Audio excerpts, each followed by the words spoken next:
that's the problem I've got at the moment. Obviously, I'm doing stupidly long hours at the moment, getting home, and then all the paperwork to do. It's having a balance, right? And that's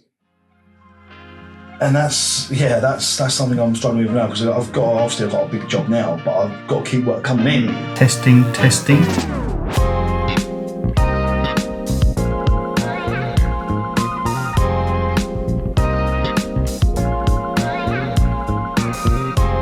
Today, everybody, we've got Luke from Robert Martin Roofing Services on today, and we're going to try and help him work through some of his particular nuances and issues that he's got. So he is looking to expand his roofing business, which has got some jobs that are about £100,000, got some smaller jobs and the rest of it, but he's looking to take it to the next level.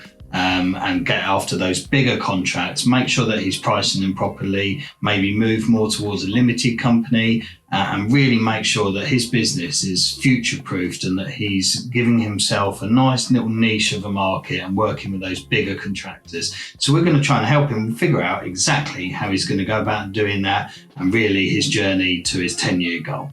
Well, welcome, Luke. So today we've got Luke Martin from Robert Martin Roofing Services.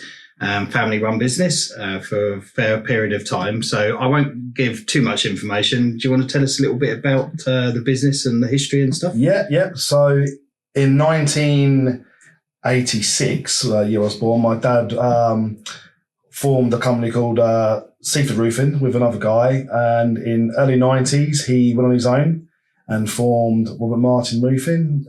Fast forward 4 years later, whatever it is, we're here. Well, we are where we are today, really.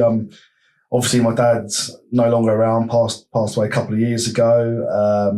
I've been running the ship probably for the last 5-6 years anyway. So, yeah, it was a bit of a transition, but no, things are good. Things are good.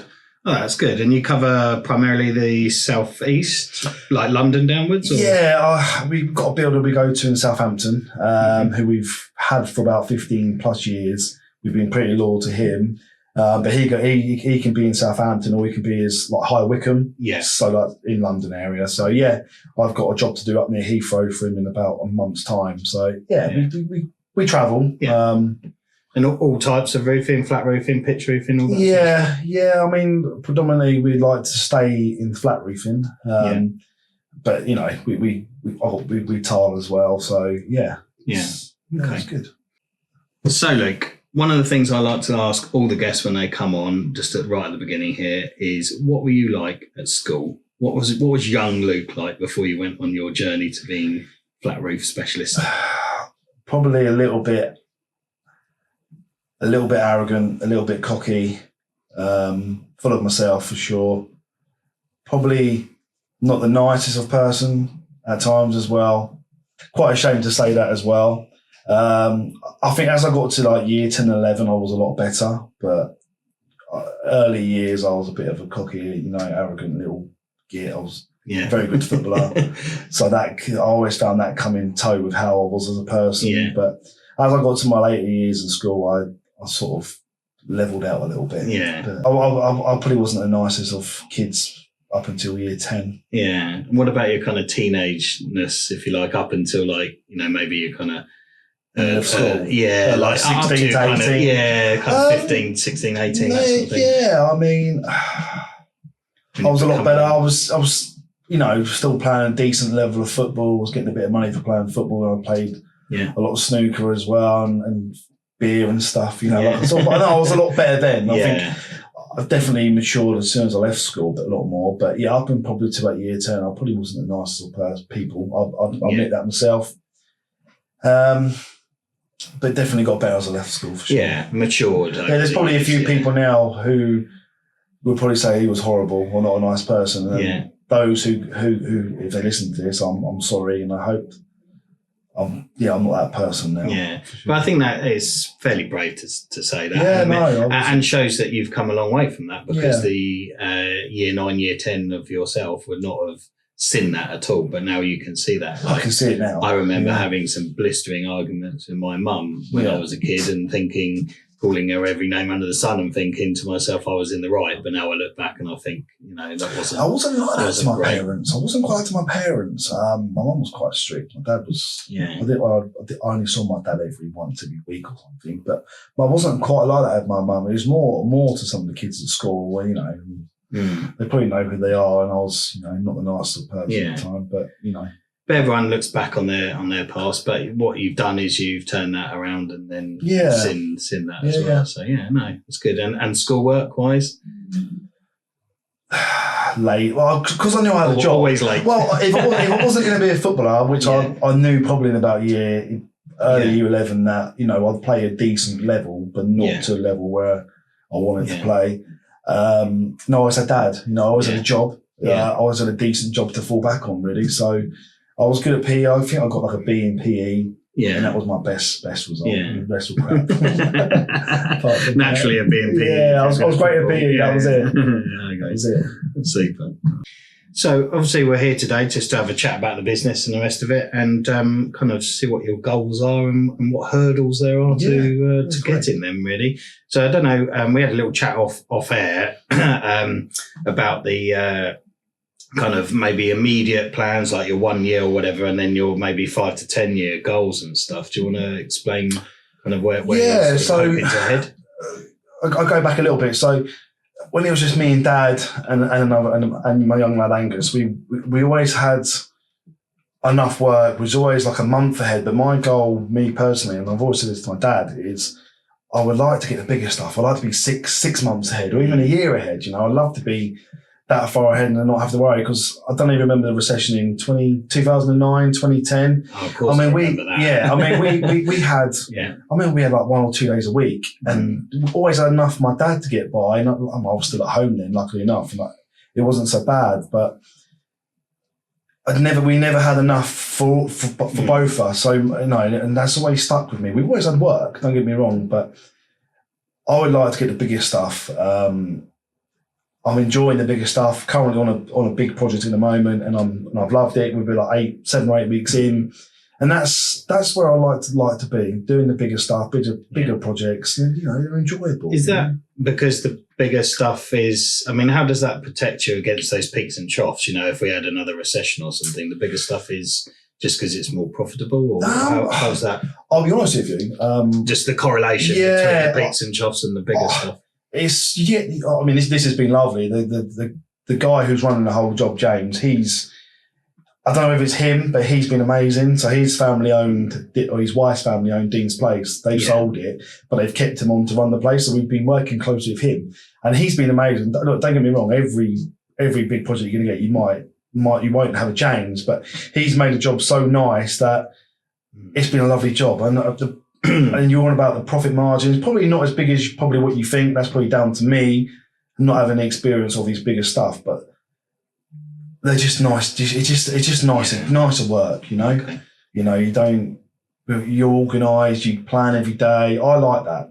Set targets every day. Yeah. Okay. And so that's your kind of short-term goals, really, is to get involved in that.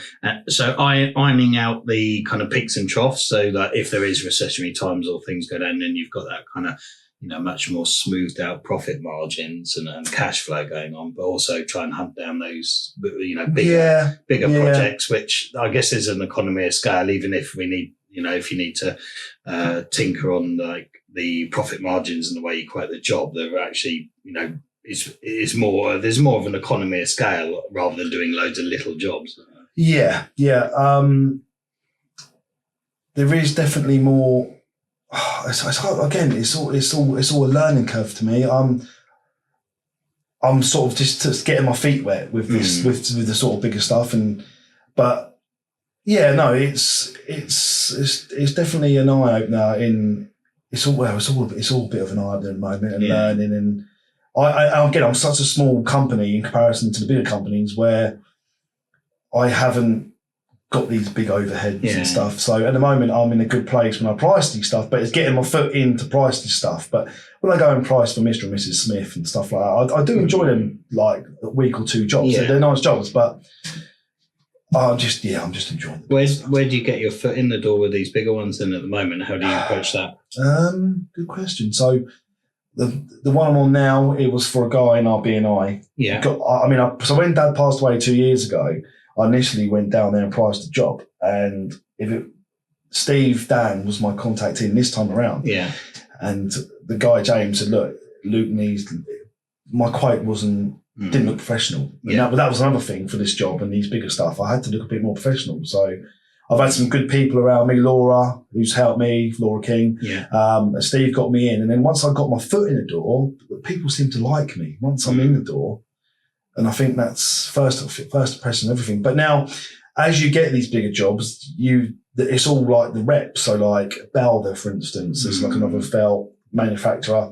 You've got to have your tickets and then you can start. But what I'm finding the problem is at the moment, me personally, is that I haven't got that many tickets and you've got to offer these bigger felt manufacturers something to get in. Yeah. But once you get in, then you're pricing against everyone else. And then it's sort of fair game. When you say tickets, explain like so the audience. What you got to do. So the one I'm on now, it's a Suprema spec. Suprema is an Italian manufacturer, but they're in the UK. They're worldwide. But what they do is a 25-year guarantee. So they check they come halfway through, or 5 weeks in. So he's already been. Yeah. It gives a report on what we've done. All excellent so far. It comes back, I think, another week. Then he comes at the very end and he passes the job. And once he's passed, we will be approved contractors for Suprema. Right, okay, so once you do one, like a 1,000 metre job, you say, for instance, you're in. Yeah, yeah. And then they can recommend you to their larger companies. So what they'll do, it'll go out to tender. So they'll be, see, my long-term goal, I have to be honest, is schools. I mean, so we used to work for a firm for the last 30 years. My dad did, called West Sussex Roofing. They do schools. We did a school for them every year. I loved it. 6 weeks in school. It was probably some of my best time in roofing, really. And that's what I would like to do, get into schools, but getting there. Yeah. Getting there. getting in and getting through them doors is hard.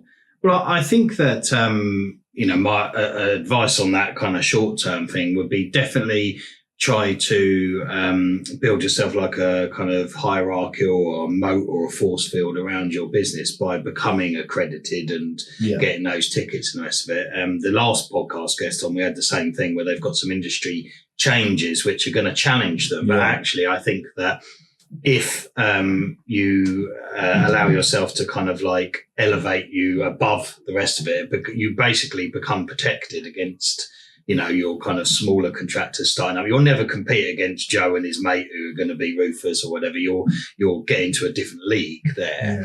And then I think, once you've achieved that, then you're kind of ring fenced from that, because the barrier to entry is harder because you can't just go and get these bigger jobs.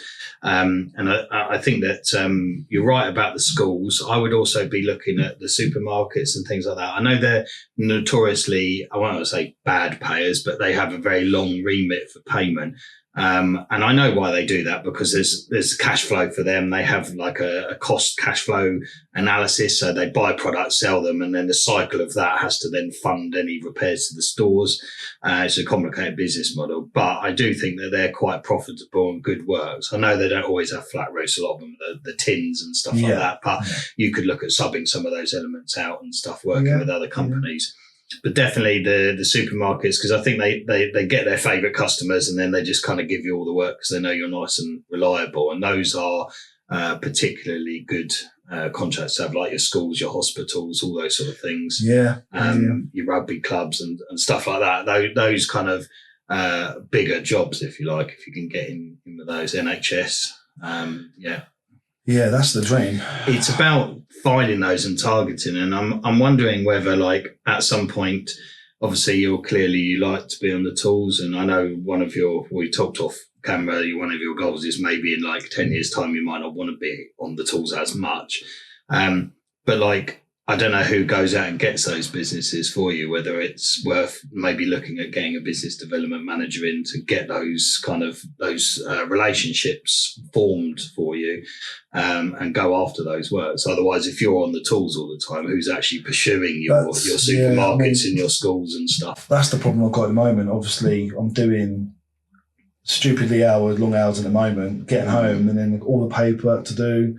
it's having a balance, right? And that's something I'm struggling with now, because I've got a big job now, but I've got to keep work coming in, and if I don't pull away for half a day here and there, or and that's, but it's like you say, getting off the tools. I mean, long term, definitely. I think within 10 years, it's a good target, right? It's a good. I think if you are in your heart and passion, you love doing the actual job. And I come across a lot of people like this, like they set out, they want to be lawyers, solicitors, coffee shop owners, roofer, whatever it is. And that's their passion, and they do that. But they then also have this underlying passion that they want to grow the business. But they probably might not be the best skilled person to do that, in the sense that they've still got a passion for doing surveying or accountancy or whatever it might be.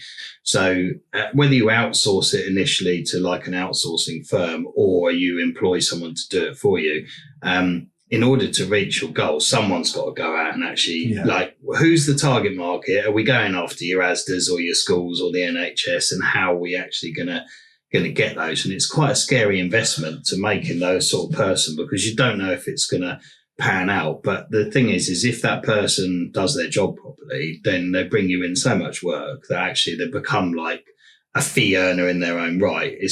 I find especially in the trades industry, it's very hard to kind of, like, when you employ people, it's almost like, I employ you and I pay you X, Y, Z, and I know you're going to bring back X, Y, Z. Whereas like office staff or marketing, business development managers, it's much harder to quantify what they're actually bringing back. I've never looked at bringing someone in or trying to speak to someone who could help me get in with these bigger projects. I've never looked at it in that way. But maybe it will be the way. I mean, I'm speaking to the rep what I'm on now, and he's looking to, they get a list of big projects, but I'd only be a list on whoever they've got out doing the work, which is fine. I can live with that. But it's just I mean, I'm thinking you maybe don't necessarily have to employ someone. Obviously, I'm a big fan of like outsourcing if you can. So someone like Laura, for instance, you could get somebody like her in initially just to basically write touting letters and target people and get your foot in the door. I mean, you can do silly things, send them an actual shoe and then tell them that there's the foot in the door, something like that. So they remember you, who you are, and maybe try and get those meetings set up with people and the rest of it. Because if you're not doing it, then who's doing it is the question. And they're not going to just come and fall on your lap, are they? No. Those people, they won't just look in the yellow pages or Google and find you. No. Dean's Place is obviously, it's a local venue for those who don't know what that is, but you'll pick up those types of jobs. But if you want those bigger kind of NHS schools, local supermarkets in the southeast, I think you probably need to get someone to actually go and get your foot in the door and develop the business. Finding that person. It is. It is. But you, I mean, I always go on the kind of like, hire a slow, make sure that they're the right person. And then if they're not panning out, then you do need to let them go, as brutally honest as that is. But ultimately, if you find that right person, they'll be worth their weight in gold for you, because they'll bring you in far more work than you can really do yourself. Or if you don't have the drive and the passion to do it because you want to be on the tools and running the jobs, then that's fine. What would realistically be if you've got something like that? How many jobs would you be tendering for a year? Yeah, if you've got someone in. That's the question. If you're tendering for 10 to 20 big jobs a year, I mean, that sounds quite a lot, doesn't it? Yeah, I think you need someone like that who can get you leads into business. There'll be your competitors, for example. Look at the people that are like twice as big as you. Like we've got a local one in Eastbourne, which we won't name because it's your show. But those guys, you come across them an awful lot, begin with the letter C, and they have a business development manager in that business who will go out and find those things, and they do their marketing for them as well. And they are an advocate for that business, because I'm guessing the owners have recognised that their skill set doesn't really extend themselves to that. I mean, there's another company in Eastbourne, I don't know, you heard of Matrix at all? The contractors. Yeah. So the owner of that doesn't really do any of the business development as far as I can work out. He's got a guy that does that for him because he's the face of the business. He's the person that they represent. But the other guy is like obviously the owner or bigger shareholder or whatever. I don't know their exact structure, but it doesn't necessarily have to be the owner hunting down the leads. I'm okay, I think, once I'm in the door, but I think someone's going to be better than me at getting in the door, opening the door. Exactly, definitely. yeah. And I think if you pick the right person, they're worth their weight in gold. And you could try outsourcing to start with. So someone like Laura could, maybe just single out people, write them out in letters, get you some meetings booked in, that sort of thing. And then you can see how that's going to go. And you go, well, I'm spending almost half my time pitching now and I'm not enjoying that. But now's the time to actually get someone in to do that bit of the job. Yeah, interesting. You've got to go. Someone's got to go and actually get that work. So. Yeah, it's not going to fall in my lap, but I'm very lucky to get. Well, funny enough, since I started this big job, I've managed to price a couple more big ones, fairly sized jobs since that. So, yeah.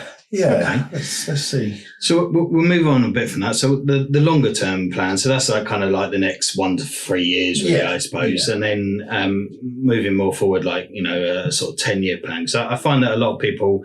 They will overestimate what they can achieve in a short period, like a year or two, but then completely underestimate what they want to do in 10 years. So we're fast forwarded 10 years, you're still on the tools, you've got your business development manager, you're getting these nice big ones. What's the sort of plan from that 10 years time? You're going to want to still working on the tools? I think a lot of people who listen to this, and who are flat roofers, I don't think your body, you got to keep yourself fit and healthy, right? That's half the battle. But I don't think you can keep going. My knees now, even my young lad, he had 2 weeks ago, he couldn't walk, because of the problems with your knees. So I think by the time you're 50 or early 55, you've got to be coming away from the tools, and you've got to be in a place where you can help. I can help the business, but in another way. So. Yeah, that's. I mean, I suppose my kind of medicine or whatever. I would be thinking that in 10 years' time, you need to get the business to a point where you're not really required in it. You're not running the jobs anymore. You're not necessarily needed on site, and your business development manager has, built all those relationships for you and the rest of it. And then you're at a crossroads. You can decide you're going to carry on running it and maybe do like a sort of MD type role or whatever. Or you can say, look, I'll allow a management buyout. Maybe your senior staff might want to buy the business off of you or whatever it might be. But you're in a position where you can make a decision. You're not stuck having to do the tools because the business hasn't quite grown to the point where it doesn't rely upon you being in it. That's the kind of, it's not necessarily you've got an intention that you're going to leave or stop working or whatever. You might choose to do something different, but you have a choice. And if you don't get it to the point where you've got a choice, then you're stuck doing that, haven't you? Yeah, you have. I never looked at it like that, really. I'd always like to be involved. I'm not saying you don't have to walk away, but it's something interesting. I think the next 2 or 3 years are big. I mean, I've carried on as I have been for the last 6-7 years. I think since we joined BNI, I was going to use BNI for an instance. Since we joined BNI, we've touched wood. Work's been consistent, and more consistent since I joined BNI. But not walking away, but with the BNI thing, obviously I do BNI, we're in the same chapter, but I would say it's very good for stability of all those small jobs and the rest of it. Yeah. But not knocking BNI, I'm not sure the kind of people that are referring you, if you like, have access to the right type of client for you. If you analysed all your jobs that have come as referrals through BNI and the values of them and whether or not, Dean's Place aside, maybe, they're not that kind of, they're not the schools, the NHSs and the rest of it. So whilst I think BNI probably is a really good levelling out the peaks and troughs. It's good bread and butter money and the rest of it, and keeps your name there. And there's something for marketing your own business and the owner being there. In order to get to those other jobs, I think probably BNI is not the right route. No, you're right. I do think that business development manager type role of however you see fit, whether it's outsourced initially or you may get lucky with someone like yourself, with what you do. If I meet another person like you in another BNI, who can throw me the odd block of flats here and there. Yeah. Great. That's You're talking like BNI is good for like sub £100,000 works. Yeah. Yeah. If you want to be doing the roofing works at like $500,000 or $250,000 or something, that's more akin to your schools and your Sainsbury's and all that kind of other supermarkets available. Yeah. All of that sort of stuff, really. I'm not sure the BNI has that kind of connection for you. So I think it's good use of your time, but your business development manager, like I see a lot of people grow their business to that and then they send their business development manager to BNI, and I'm like, well, if your goals are a type of client that doesn't exist in that environment, then that's almost a waste of their time. Absolutely, really. I think that's some good points we touched on there. One thing I wanted to touch on was when we were off air, you mentioned that you're a sole trader at the moment and you're not sure whether going limited is ready for you. I don't know kind of what your feelings are about that, if you want to share that. Obviously I've always kept the same as my dad. My dad's always been a sole trader, but like you say, when you're a 1 to 4 or 5 man band, you're pretty much stuck in your ways, really. I think if I start getting the bigger stuff, I think I will have to change. And I would like, I've got a lad who I taught, and he's at a level, and it would be nice to give him incentives. So if you're a limited company, you can give him shares, can't you? You can do all this sort of stuff. And I mean, I personally think it won't really work for you if you stay as a sole trader. I know that sounds pretty blunt, but if you're dealing with the likes of Waitrose, Sainsbury's, schools and the rest of it, and you're a sole trader, then it's unlikely that they'll want to deal with you, just because they don't regard that as like enough of an entity, if you like. Because with a limited company, you go on company's house, download the account, see what your liquidity is like, all that kind of stuff, and your turnover. How many staff you've got, directors and the rest of it. That's not obviously disclosed if you're a sole trader, because effectively you're only doing your own tax return for yourself. Yeah. I mean, arguably, if you're a sole trader, Sainsbury's, for example, if I'm not picking on them, other supermarkets are available, but the person that employs you can come after you personally for, if say you didn't do a very good job, or if there was an accident on site, maybe some of the staff could come after you personally. You're much better protected with a limited company through that vehicle, because you get insurance to protect you and all that sort of stuff. And then you obviously, there are much more tax efficient things to do. I mean, I can't give a tax advice, but for a limited company, obviously you can draw dividends out, which is probably what you do at the moment in terms of drawing money out for yourself. But there are lots more tax reliefs, like if you invest money into the business, buy machinery, all that sort of stuff. You can pay corporation tax, which is a lot lower. You could put some money into your pensions, all those sort of things. There are a lot more benefits, but I do think that as a bigger, companies that you want to work with, if they look and they go, what's the company? And you don't say Robert Martin Roofing Services Limited or whatever you choose to call yourself, then that might turn them off a little bit, because they go, we're dealing with somebody who's a little bit too small, I would say. I think right or wrong is an image thing. I think limited is like regarded as just being a bit bigger. My dad's always the opposite of that. He's like, well, if you can't back your work as a sole trader, then, but like you say, it's funny how these bigger, like the schools and the supermarkets, they would prefer to be limited, because like you say, you go after the business, not the person. But if you're a sole trader, they can come after me. I know what you're saying. But they can come after the assets. Come after the assets, and the rest of it, and they understand that there is that there. It's more tax efficient for yourself.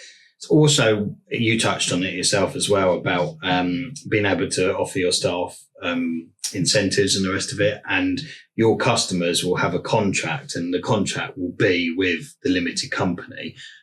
So you might have like a regular thing, like you've got to go to this supermarket, school or whatever it is every single year, survey it and then repair whatever's wrong with it. And that might be an ongoing rolling contract.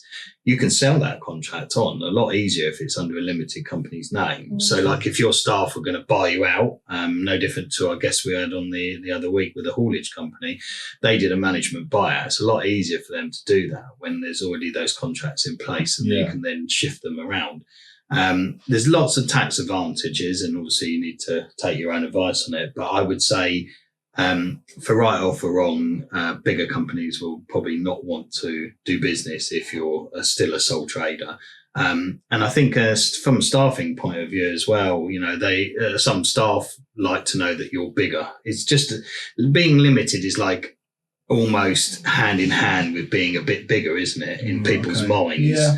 So if you're going to employ that business development manager, or you can have a senior team, and then you're going to end up having to have staff that are, say back office accountancy or something like that, collecting the invoices payable and invoices due, they're going to want to know that they're employed by a limited company and there's some sort of structure there. And also it's a good protection for yourself, because if it does go wrong, then they come after you personally. Whereas under a limited company, you can be like, right, I am able to like come out of this relatively unscathed to some degree. I'm not going to hopefully lose my own house unless you've signed a load of personal guarantors or something. And that will allow you to, I'm sure that I mean, if I was in Sainsbury's shoes or whoever it would be, I probably would not even, I would discount a sole trader personally. Just the way their business models are, their remits, they want to be able to look you up on Companies House, who see who the directors are, VAT numbers, all that kind of stuff. It's a lot easier to do. So I think I'd recommend you doing that. It doesn't mean that you can still do sole trader work. You can run both firms alongside each other if you needed to. You could always go, well, I still do that if Mrs. Smith wants to deal with a sole trader. And I do think your dad's right, in the sense that, back your work up and all that sort of stuff. Like, don't hide behind a limited company. But I think it's probably a slightly outdated view on it now in the modern world. I think it would do you good to do that, in my opinion. And then that would allow you to at least go for those bigger contracts a bit easier, I think. Something to think about for sure. I did have a chat with my accountant before about it.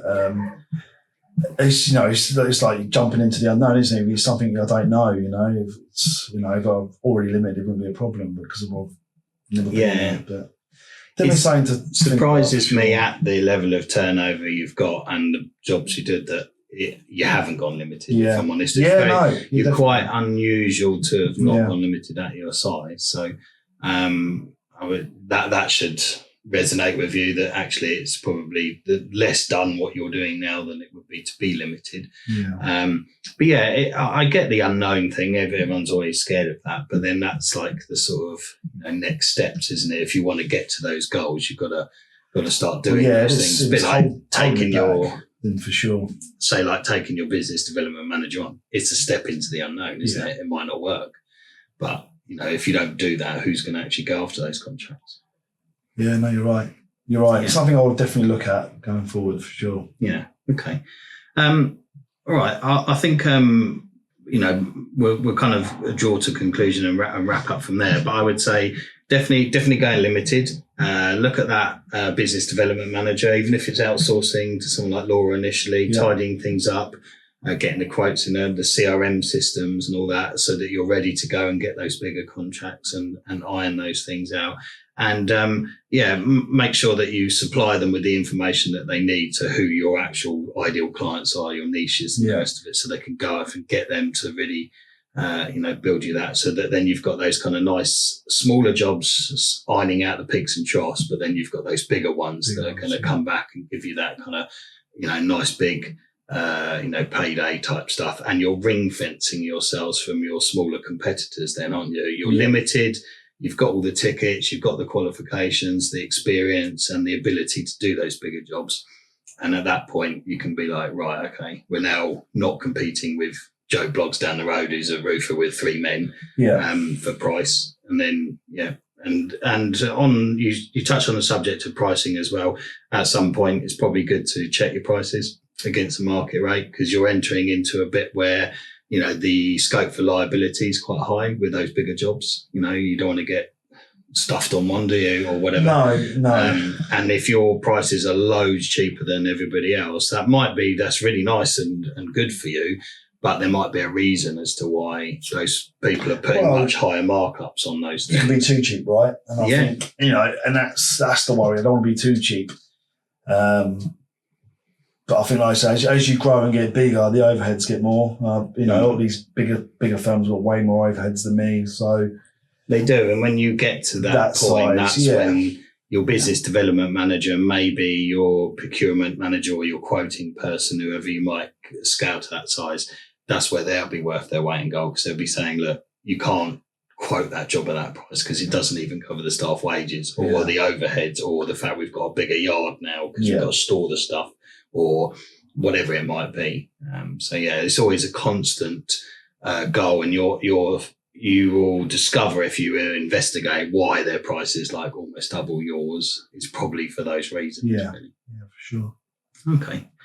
Brilliant. Well, I hope that's really helpful to give you some food for thought. Yeah, definitely. Yeah, I would definitely look at all those things if I was you to get to that kind of 10-year goal where you have a choice. You don't have to down tools, so to speak, if you want to carry on, but without a choice, you are stuck with whatever you've got to do. So I think it's good to work. I'm in a good place.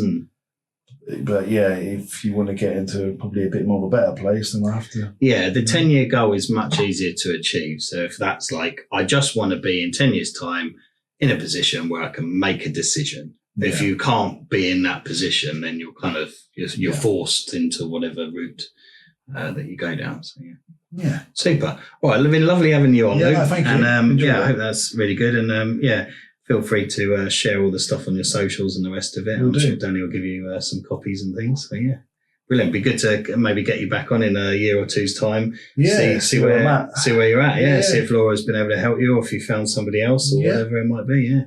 Cool. Brilliant. All right. Cheers. Thank you. So I think a really interesting conversation there with Luke, and a lot similar problems to a lot of business owners. So not unique there at all. They're concerned about making the next steps, investing in their people. How do they get to their 10-year goal? Or they've got like a goal that they want to achieve. So say you want to go after those bigger contracts or a niche market or whatever it is, but can't quite figure out how to put this all together and actually get through to those customers and get their feet in the door. And as we'll discover today, perhaps Luke isn't the best person to do that. It's not always the role of the owner or the founder or whatever, the most senior person, to go out and get those things. So really hope that's useful to everybody, including Luke as well, in his journey on kind of discovery and reaching that point that we talked about quite a lot in the video about getting to his 10-year goal. So he's actually got some options and he's not kind of stuck with what he wants to do. So if you want to come on the podcast and have a chat and maybe figure out some solutions to your problems, no different to what Luke's done today, please just email us at info@matthewcox.biz. That's Matthew with 2 T's. And Hayley or somebody will book you on. You'll get like a pre-listed load of questions and the rest of it. And then you'll get on the show. And then hopefully everyone will watch the video and learn something from it. You can use it on your own socials. And then whilst just a little quick request, if you're still watching this at the end, don't forget to subscribe, hit the like button. Don't forget to comment below. Have a look at some of the other videos we've done. Hopefully, if you like this one, you'll see some of the other content. And that will really help it get out to other business owners, and we can get some super guests on as well.